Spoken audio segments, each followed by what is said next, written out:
Queremos platicar sobre un tema muy serio que hemos estado siguiendo en los diversos canales, en los diversos programas también de Sin embargo al aire, en Estudio B, aquí en Noticias a las 2, en Café y Noticias, en Los Periodistas y también en Dos con Todo. El tema de Israel y Palestina, que puede parecer un tema muy polémico, y sin embargo son rasgos que nos van quedando cada vez más claros con lo que ha pasado en los últimos meses, sobre todo a partir del 7 de octubre de 2023, cuando un grupo de militantes de Hamas, el Grupo de Liberación Palestina, entró a atacar una fiesta que estaba sosteniendo un grupo de israelíes cerca de la frontera, un festival de música cerca de la frontera ahí entre ambas naciones. Fue el ataque.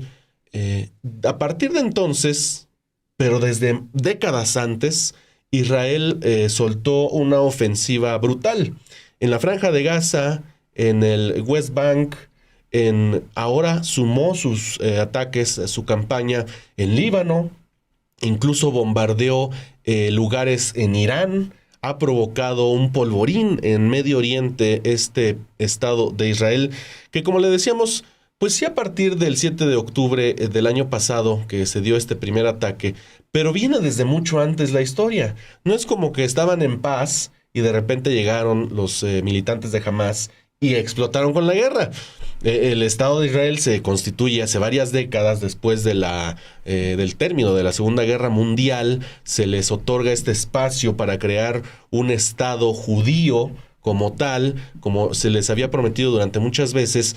Y esto a raíz, en primer lugar, de que en Europa había ocurrido la Shoah, el genocidio que llevó a cabo el régimen nazi, encabezado por Adolf Hitler, contra los judíos, que murieron más de 6 millones, fueron asesinados en estos campos de concentración en ese momento. Se crea entonces el Estado, le dan un Estado a Israel, a los judíos, pero lo crean en una zona, en el Medio Oriente, donde pues ya había gente que ya vivía ahí desde hace cientos, miles de años, palestinos en esta zona, y crea este problema que hoy se califica como colonialismo.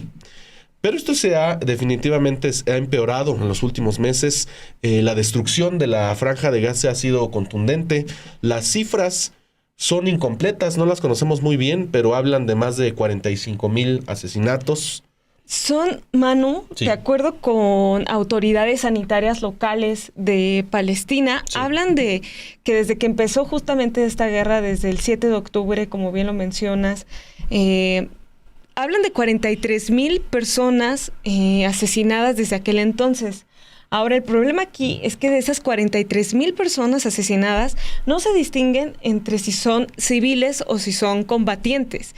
Y se estima que la mitad de estas personas son mujeres y niños. Sí. Además, pues también hay que recalcar que el 90% de la población de Palestina pues ha tenido que moverse, ha tenido que desplazarse porque pues realmente todo ese territorio está en ruinas. Se estima que este 90% de la población son 2.3 millones de habitantes los que se han tenido que desplazar, y pues los que han tenido que desplazarse pues viven en tiendas de campaña, totalmente en inhumanas. zonas. Sí, totalmente. Estamos hablando, ya hay expertos incluso que hablan de un genocidio por parte del Estado de Israel contra los palestinos. Y precisamente sobre este tema vamos a platicar con dos estudiantes del Colegio de México, con Diana Guzmán y con Elis Gómez. ¿Por qué vamos a platicar con ellas? Porque el pasado 7 de noviembre se dio a conocer por parte del colectivo Estudiantes contra el Genocidio en Palestina, un grupo de estudiantes organizados contra todo lo que está pasando que les explicábamos allá en el Colmex, anunciaron que habían logrado que el Colmex rompiera relaciones universitarias con la Universidad Hebrea de Jerusalén. Entonces le agradecemos a Elis, le agradecemos a Diana por estar acá con nosotros para platicar sobre este tema. Me gustaría empezar, Elis, que nos platiquen en primer lugar cómo lograron esto. ¿Cómo fue la organización? ¿Solo estudiantes? ¿Participaron maestros? ¿Cómo fue esta organización, en primer lugar, para oponerse a esta situación que está ocurriendo en Medio Oriente? Y luego, ¿cómo lograron que rompieran relaciones con la Universidad Hebrea. Claro, buenas tardes. Muchas gracias, Bianca, Manu, por el espacio para hablar sobre este tema que es de suma importancia y bueno, no queremos que pase de largo, ¿no? De pronto parece que se ha olvidado un poco el tema en la agenda informativa, pero lo más importante es seguir hablando de Palestina. Y bueno, todo esto empezó a raíz de que nosotros, como estudiantes del Colegio de México, parte de este colectivo, Estudiantes contra el Genocidio en Gaza, solicitamos a las autoridades dentro de un pliego petitorio como solicitud principal que se rompiera el convenio de colaboración con la Universidad Hebrea de Jerusalén, además de que se condenara públicamente el genocidio y también que hubiera una revisión crítica a la obra de historia mínima de Israel. Ahí se nos cortó Elis Gómez, me parece. Diana, creo que todavía estás, ¿verdad? Pues, ¿Sí nos escuchas? después de esto, ante una negativa inicial de... Sí, Ya te escuchamos, sí, Elis, ahora sí. Ok, les decía, después de una negativa inicial de las autoridades... Ok, gracias. Después de una negativa inicial de las autoridades a romper el convenio de manera inmediata, empezamos a solicitar firmas y bueno, hubo un campamento con varios estudiantes de este colectivo para solicitar que se diera respuesta a nuestro pliego petitorio. Finalmente hubo un diálogo abierto con las autoridades el día 31 de mayo de este año y resultado de este diálogo se conformó una comisión con 2 profesores y 2 estudiantes que hicieron un análisis profundo de diferentes documentos y la resolución unánime de esta comisión fue la recomendación de romper o suspender de manera indefinida el acuerdo de colaboración con la Universidad Hebrea de Jerusalén. Pero esto ha sido resultado de meses de diálogo, de investigación y bueno, de hacer estas solicitudes, de solicitud con los estudiantes, de unión con los profesores, etc. Diana, Elis, la saluda acá, Bianca Estrada. Bueno, a mí me gustaría saber cuál es la postura del Colmex de respecto a todo esto.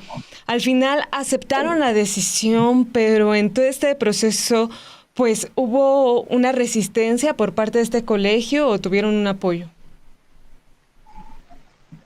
Bueno, pues al principio sí hubo...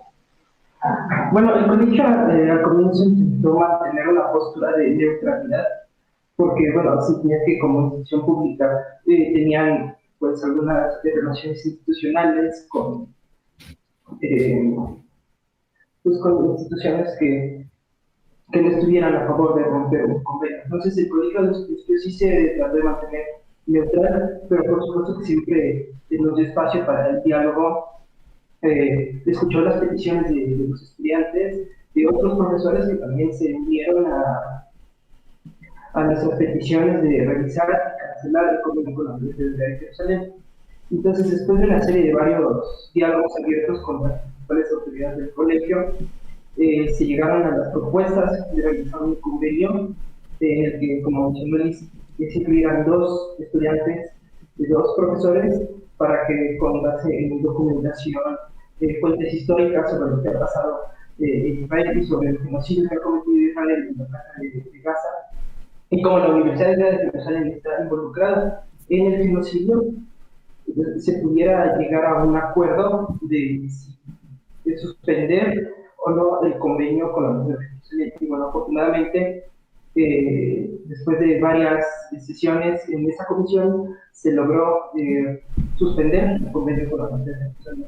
Entonces, en resumen, el colegio al principio siempre se mostró neutral, nos apoyó en el diálogo y por medio de estos diálogos se llegó a un posicionamiento más firme en contra de esta universidad que pues apoya al genocidio en Palestina y Israel está cometiendo. Sí, justamente, Elis, Diana, ya hay algunos mensajes, me gustaría que los respondieran, porque hay algunos mensajes de parte de personas que claramente tienen una afiliación con Israel, que han criticado la medida que ha tomado el Colmex y que hablan de que está mal, que no se deben romper relaciones con las universidades, que le cierran la puerta a los conocimientos. Pero sí me gustaría, primero Eli, si quieres, luego Diana, si también quieres agregar algo, que nos contaran por qué se deben tomar estas decisiones que a lo mejor parecen radicales, a lo mejor parecen pues un poquito subidas de tono, pero ¿por qué? ¿En qué contexto se están tomando estas decisiones? ¿Por qué se les cierra la puerta? Claro, queremos dejar muy claro, y está en el reporte final de la comisión, que nosotros no tenemos intención de romper relación ni con estudiantes ni con académicos de origen judío o israelí, pero sí necesitamos enviar un mensaje fuerte de apoyo, de condena a este genocidio, que en realidad no encontramos otra palabra para llamarlo más que genocidio. Las universidades en Gaza en este momento son 0. Entonces no podemos tampoco caer en una postura de una falsa neutralidad diciendo que bueno, que tal vez no es tan grave. Es muy grave la situación, ¿no? Entonces nosotros por eso analizamos muchos documentos, escribimos a la Universidad Hebrea de Jerusalén, recibimos una respuesta que en realidad no nos convence de que las condiciones para los estudiantes árabes palestinos que están en esta universidad sean justas o sean seguras. Sabemos que un par de estudiantes fueron incluso suspendidos de la universidad por cantar en árabe. Entonces, es decir, académicos, estudiantes que han sido críticos, que han llamado a esta situación genocidio, han sufrido condenas mediáticas, condenas académicas. En ese sentido es que entendemos que para muchos pueda parecer una solución muy radical, pero en realidad lo que nosotros queremos enviar es un mensaje que desde la academia, desde nuestra postura, no podemos admitir esta situación, ¿no? Entonces, realmente nuestro apoyo es por la condena al genocidio, porque también se visualicen las condiciones de la gente que vive alrededor del campus universitario, que también han sido desplazados de sus barrios, que han tenido que dejar a sus casas ante la expansión del propio campus, y que haya desarrollo de programas militares y de inteligencia militar dentro de la universidad. Entonces, no fue una decisión fácil. Sin embargo, tenemos suficientes argumentos para justificar esta decisión. Es decir, no fue tomada de la noche a la mañana. Realmente la comisión trabajó muchas horas, revisó muchos documentos, contactó estudiantes que han estado de intercambio en Israel, y su decisión también fue romper el acuerdo, ¿no? Esto como un mensaje de solidaridad, como un mensaje de apoyo, y que al final nos toca desde la academia enviar este tipo de mensajes. Muy bien, muchas gracias, Elis. Diana, si quieres complementar algo.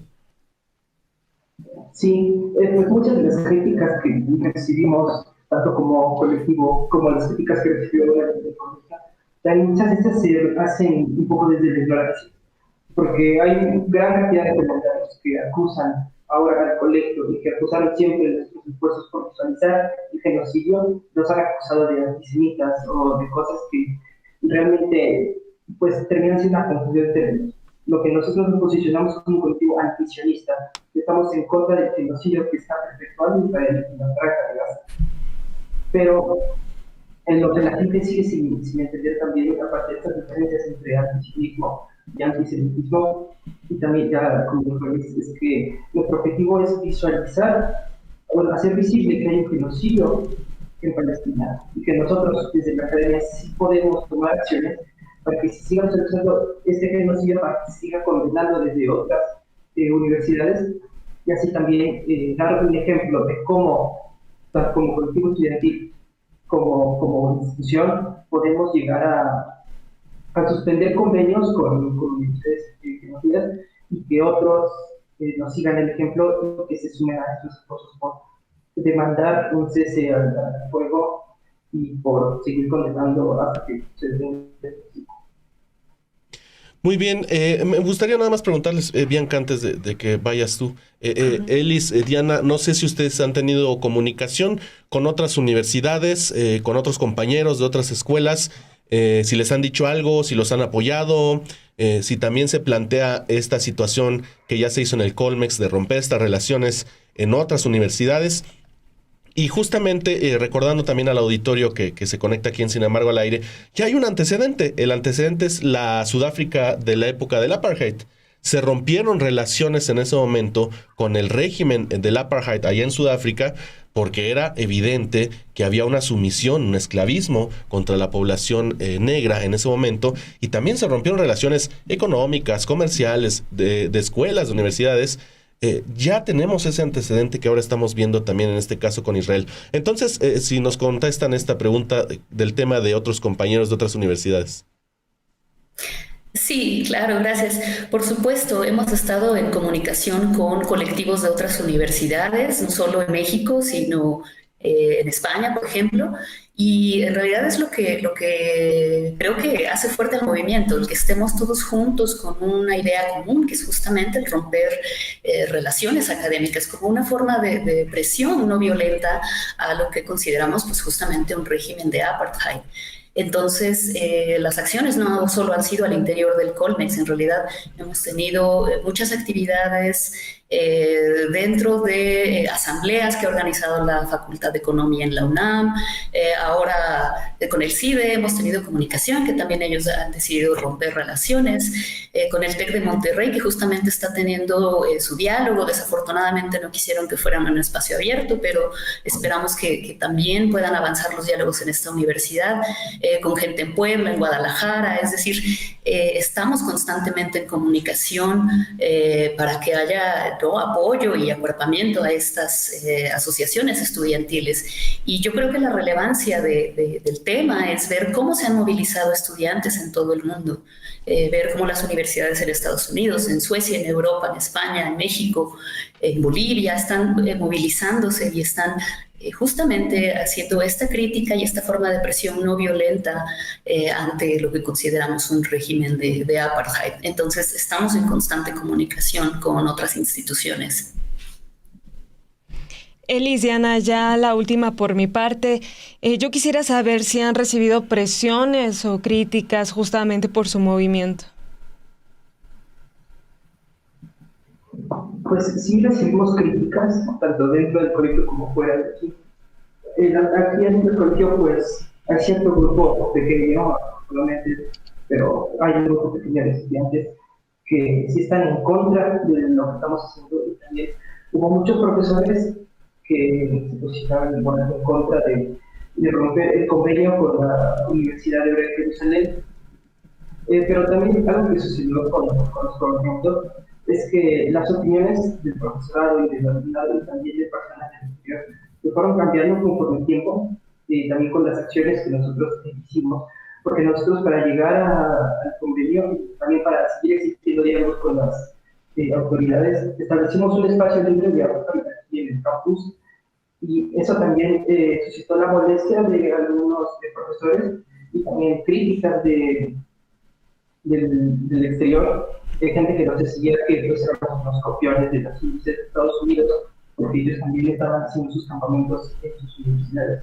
Entonces, sí tuvimos muchas críticas, como mencioné hace un rato. Entonces, estas críticas también se hacían un poco de ignorancia, de gente que no estaba ni siquiera informada de lo que sucedía en la Franja de Gaza, y que insiste en no llamar a esto de genocidio, y también que insiste en minimizar todo el evento que empezó a partir del 7 de octubre, lo cual cabe recalcar que esto no comenzó el 7 de octubre. Lo que pasa en Palestina son represiones que suceden desde hace muchísimos años, casi 70 décadas de represión de Israel hacia el pueblo palestino, y pues simplemente que no se haya escalado, hay muchísimas personas muertas y la mayoría son mujeres y niños. Entonces hemos recibido muchas críticas, pero como digo, muchas de estas son por los grupos de personas que pues, no tienen idea de lo que sucede en Palestina, y pues que también por cumplir intereses de grupos pro-israelíes pues nos critican y realmente las cosas, pero nosotros somos muy fuertes con nuestro movimiento, y también tenemos muchísimo más apoyo de personas que están a favor de que se rompa el convenio, y pues que siguen manteniendo apoyo a fondo. Muy bien, pues muchísimas gracias Diana, Elis, por estos comentarios. Qué bueno que lo lograron allá al interior de la escuela, este movimiento estudiantil, también el apoyo de algunos maestros y pues de otras universidades que también se van sumando. Y pues sí, ¿no? La clave, educar, informar, para que la gente empiece a ver las cosas como están sucediendo. Muchísimas gracias. Muchas gracias, chicas. Al contrario, gracias a ustedes por el espacio. Muchas gracias por seguir hablando de Palestina. Gracias. Pues ahí están las universitarias del Colegio de México, Diana Guzmán y Elis Gómez. Creo que es importante nada más remarcar lo que decía la compañera Diana sobre el tema de no equiparar antisionismo y antisemitismo. Antisemitismo, pues sí, es claramente una postura racista en contra de los judíos por ser judíos. Pero el antisionismo es estar en contra de esta estructura de poder que creó Israel al fundar su Estado y no tiene necesariamente que ver. Uno puede ser antisionista, pero no antisemita, que es algo que ha ocurrido y que quieren hacer algunas instituciones. Por ejemplo, en Estados Unidos, el Congreso de Estados Unidos ya ha aprobado leyes para que antisemitismo sea lo mismo que antisionismo y puedan sancionar a movimientos que han ocupado universidades allá en Estados Unidos. Sobre todo se dio antes del verano este año, a partir de pues todas estas agresiones que habían ocurrido allá en la Franja de Gaza, en otras zonas, en escuelas tan importantes como Harvard, Columbia, acá en California, Caltech, San Diego, Los Ángeles, UCLA, todas esas.